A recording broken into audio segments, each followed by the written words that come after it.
Ever wished for a life cheat code? Like a guidebook written specifically for navigating this crazy world. Yeah. Well, today's deep dive explores something kind of close. Yeah. It's a deep dive you requested, actually, into Proverbs chapters 1 through 4. Okay. This collection of wisdom literature from the Bible is often called a divine playbook for life. You are curious if this ancient text holds any relevance to our modern lives. And I have to say, I am too. Well, what's fascinating is that for centuries, people have turned to Proverbs for precisely that. Timeless guidance on how to live well. Oh, wow. It's been called a divine playbook for a reason. Okay, so let's unpack this playbook. Proverbs 1.7 jumps right in with, "The fear of the Lord is the beginning of knowledge." To a modern ear, doesn't fear feel a bit intense? It definitely sounds that way at first. You're right, that's a great example of how the meaning of words can shift over time.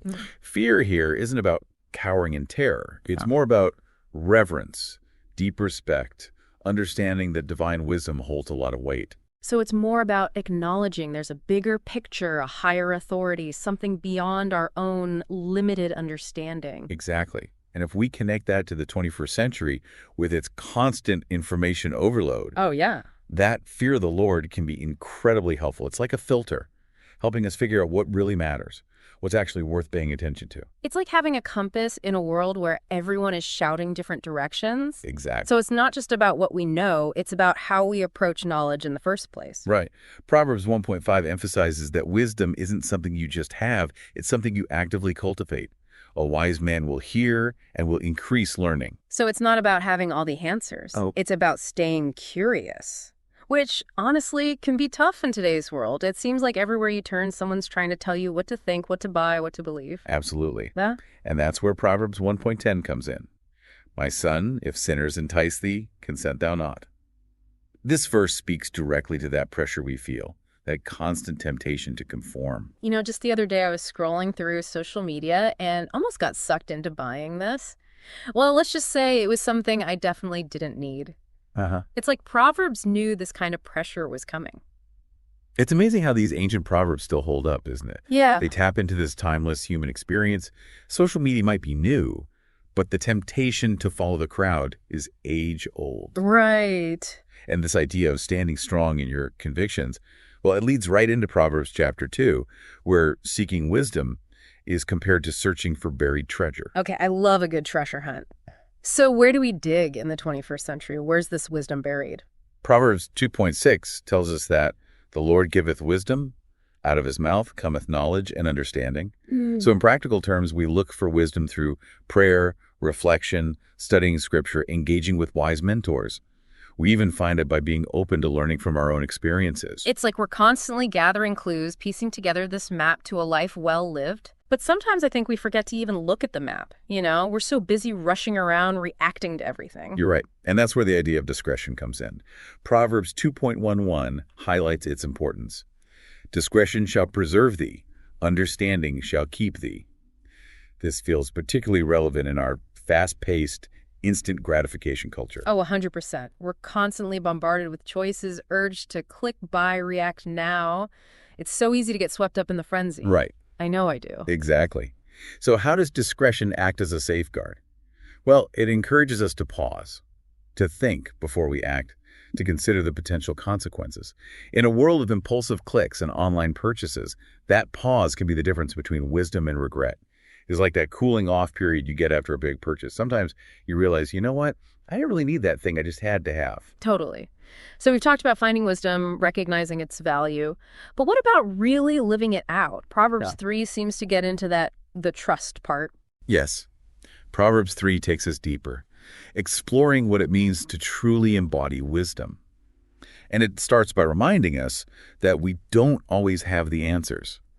Proverbs 3.5-6 are some of the most well-known verses in this book. They say, "Trust in the Lord with all thine heart, and lean not unto thine own understanding. In all thy ways acknowledge him, and he shall direct thy paths." There's such a sense of surrender in those verses, a recognition that we don't always have all the answers. But how do we reconcile this with our modern emphasis on self-reliance, on figuring things out on our own? It feels like a contradiction sometimes. That's a tension many of us grapple with today. And I don't think it's about abandoning our intellect or problem-solving skills. It's more about recognizing the limits of our own understanding, acknowledging that there's a wisdom beyond our own. Okay. It's about being open to guidance, to a perspective that might be bigger than what we can see at the moment. So it's not about becoming passive, Right. but about actively seeking that higher wisdom, that guidance, and then using our own abilities in alignment with it. It's a partnership. Yes, it's a partnership, Yeah. a collaboration. And that leads us to another key point in Proverbs 3.7. Be not wise in thine own eyes. It's a powerful reminder about humility. You know, that verse always makes me think about those old medieval castles, guarding their treasure with all their might.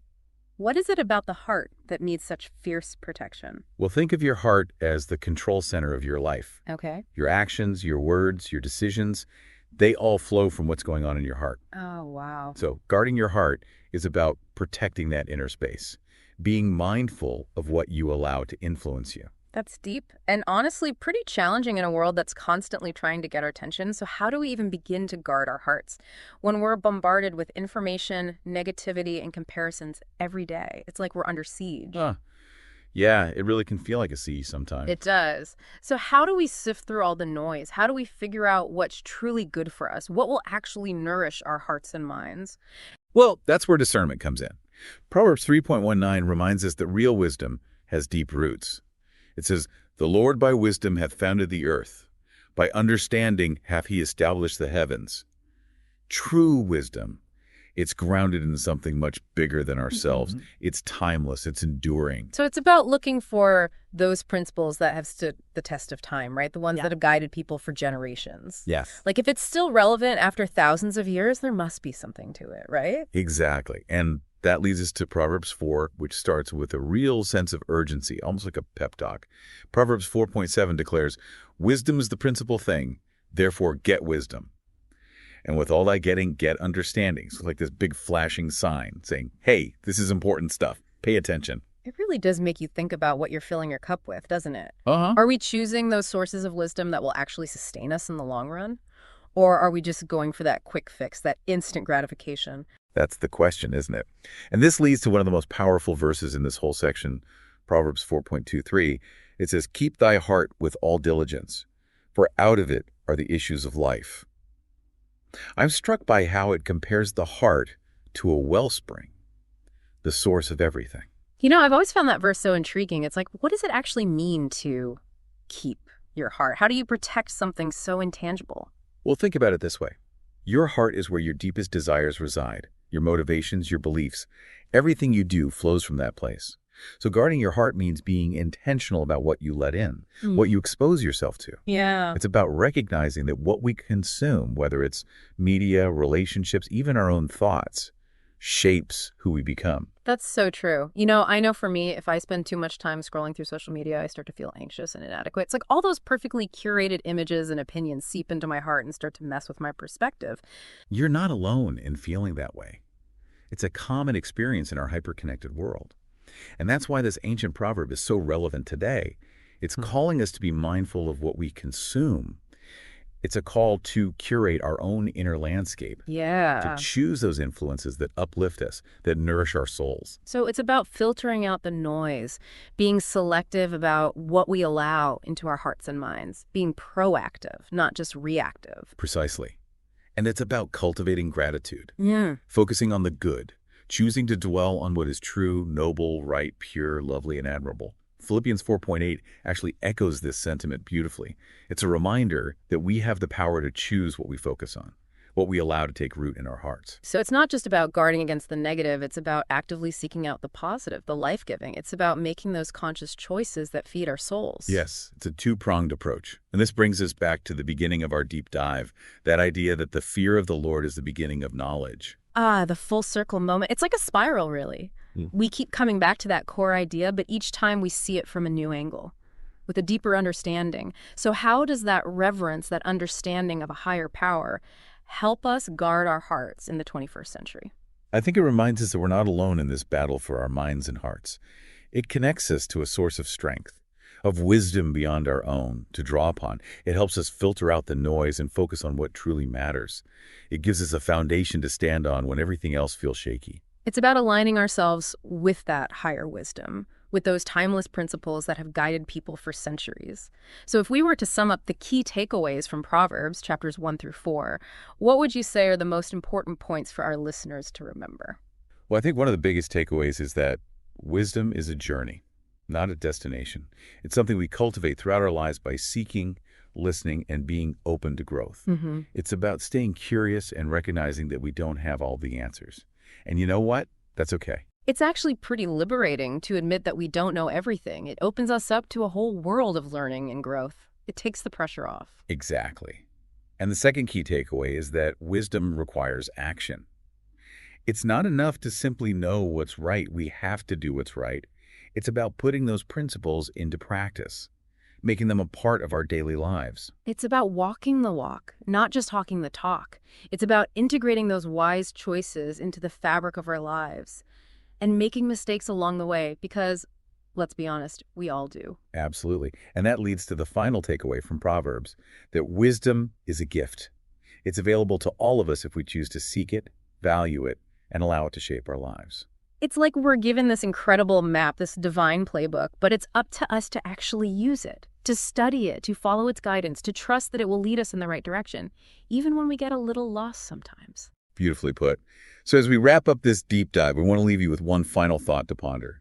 Proverbs 4.7 says, wisdom is the principal thing. What is one area of your life where you could prioritize seeking wisdom more actively? Maybe it's your relationships, your finances, your career, or your personal growth. What's one small step you can take today to get wisdom and allow it to transform your life? We hope this deep dive has empowered you to see the timeless relevance of Proverbs and to embrace the journey of seeking wisdom in your own life. As we've been exploring these chapters of Proverbs, it struck me how much emphasis there is on taking responsibility for our own lives. It's not just about following a set of rules. Right. It's about developing that wisdom to make choices that align with our deepest values. That's such an important point. Proverbs offers us a toolkit, but it's up to each of us to use those tools to build a life of purpose, integrity, and joy. It's about making those choices that lead us towards the kind of life we want to live. Exactly. And that's where discernment comes in, right? We talked about guarding our hearts, but it's also about discerning the path we're on. Proverbs often uses that imagery, the road we're traveling. And there are those crossroads where we have to make a choice to decide which way to go. It's like Robert Frost's poem, The Road Not Taken. Two paths diverge, and we have to choose which one to follow. There's no map for that. You have to make the best choice you can with what you have. I love that analogy. And Proverbs encourages us to choose the path of wisdom, the path that leads to life to fulfillment. But let's be honest, sometimes it feels like we're walking through a fog, unsure of where we're going. How do we know which path is the right one, especially when it's hard to even see clearly? That's where trusting in a higher power comes in. Remember Proverbs 3.5-6. Trust in the Lord with all thine heart, and lean not unto thine own understanding. In all thy ways acknowledge him, and he shall direct thy path. It's about surrendering our limited perspective, acknowledging that there's a wisdom beyond our own, and trusting that we'll be guided in the right direction, even when we can't see the whole picture. Exactly. And that doesn't mean we just sit back and become passive. It's about actively seeking guidance, through prayer reflection, being open to the wisdom of others who may have already walked a similar path. It's about combining action with trust. It's like we're given this amazing GPS system, but we have to actually turn it on and follow the directions and trust that even if the route looks unexpected, it's taking us where we need to go. That's a great way to put it. Sometimes the most scenic routes are the ones we didn't plan. And sometimes the path of wisdom takes us through challenges that ultimately make us stronger, more resilient. So as we wrap up this deep dive into Proverbs, what's the one key takeaway you hope our listeners will carry with them? What's the most important thing to remember? I think the most important thing is that wisdom is a journey, not a destination. It's a lifelong pursuit of learning, growing, and aligning our lives with what is true, good, and beautiful. It's about seeking wisdom in every aspect of our lives, from our relationships to our work to our own personal growth. And it's about trusting the process even when it feels messy or uncertain. It's about embracing the adventure of becoming wiser, more compassionate, more whole human beings. Absolutely. It's about recognizing that even when we make mistakes, even when we stumble along the path, there's a grace that guides us, a wisdom that sustains us. It's about having the courage to keep seeking, keep growing, and keep trusting the journey. Thank you for joining us on this deep dive into the wisdom of Proverbs. We hope it's inspired you to seek wisdom in your own life and to trust in the journey. Until next time, keep seeking, keep growing, and keep diving.